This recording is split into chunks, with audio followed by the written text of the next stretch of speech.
Hi, and welcome to this DaVinci Resolve Basics tutorial.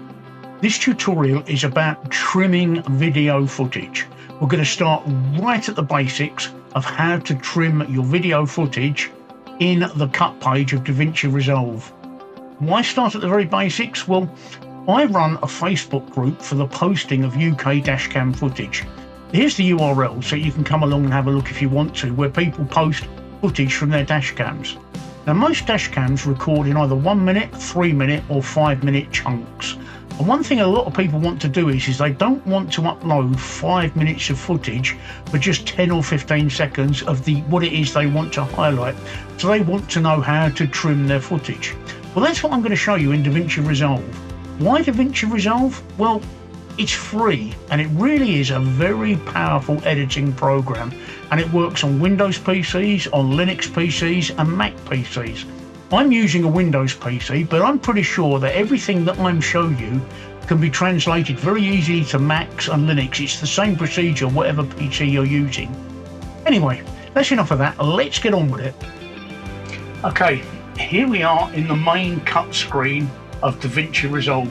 The first thing we need to do is we need to bring in our media, our video footage from our dashcam. Now, different people do it different ways.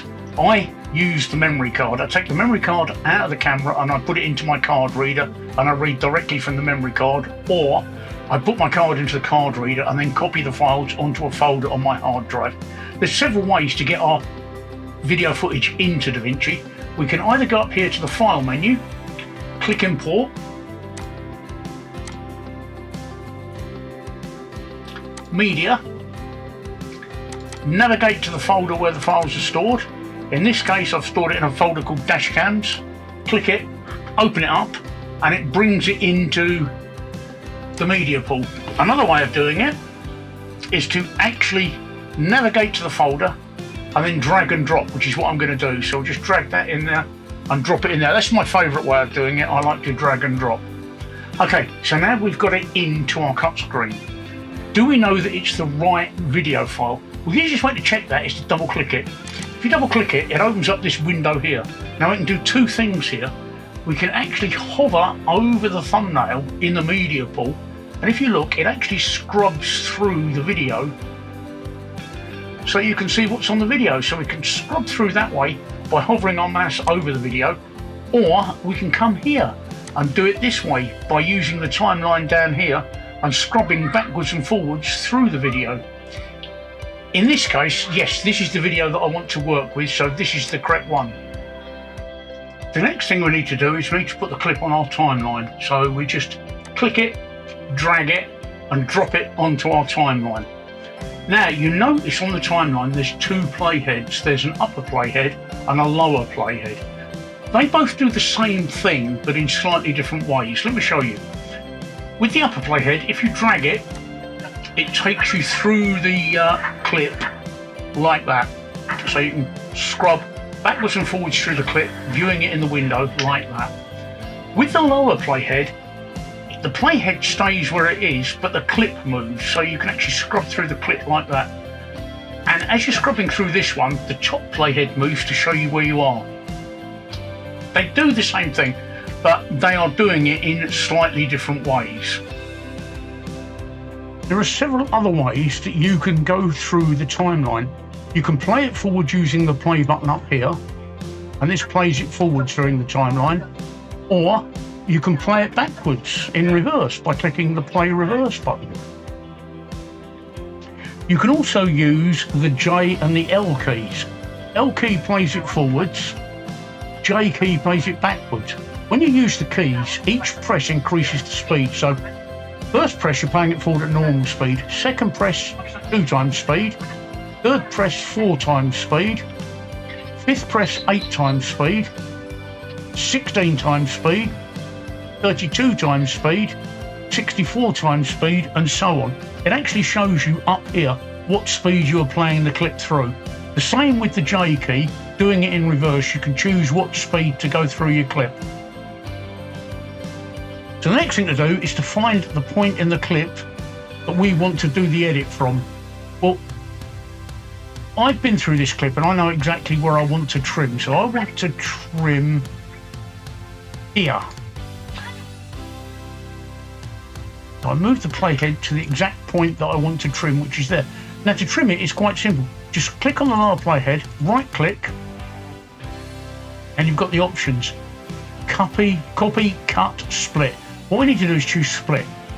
Click split, then highlight the bit that you don't want, and just click delete. And straight away the playhead moves to the remaining part of the video clip. So we've done our end point where we want the clip to start. Now we just go forward. I'm just going to go forward to where I want the clip to end.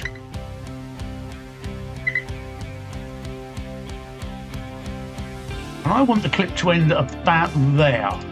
So again, exactly the same thing.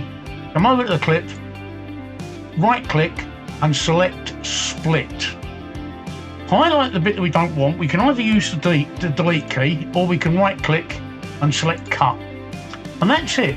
That's our clip trimmed down to the size that we want.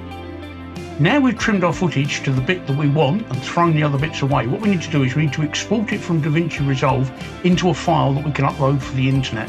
That is very, very easy to do. All you need to do is come over here to the top right and select the option that says quick export. Click that and up comes a requester and it gives you some options. Now I'm on a Windows PC.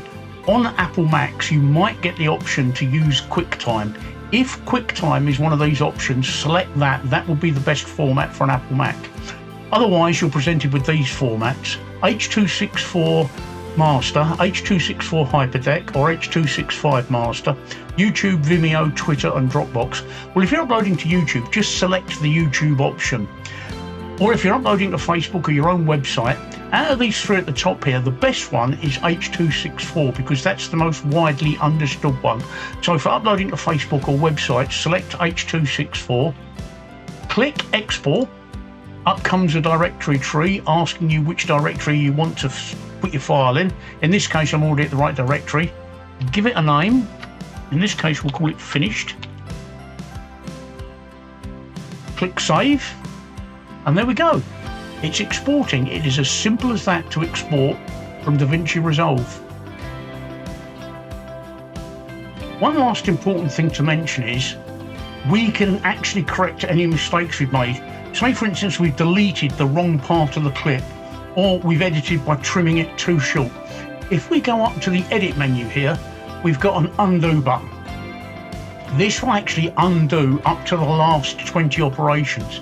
So if you think you've trimmed it too short, just click undo and it puts it back as it was. If it's still too short on the other end, again, click undo and it steps back up to 20 times through your edits. So it means that if you do make a mistake, if you've actually trimmed it too short or you've not made the video long enough, you can go back and correct it and then re-export it again.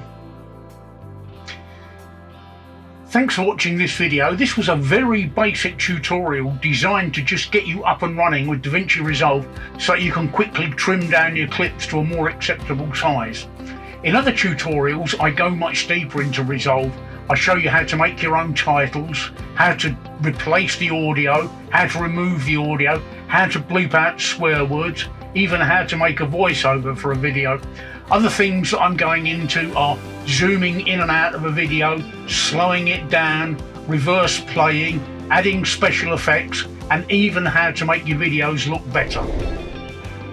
If you want to see more, please subscribe to this channel and I'll make as many as I can.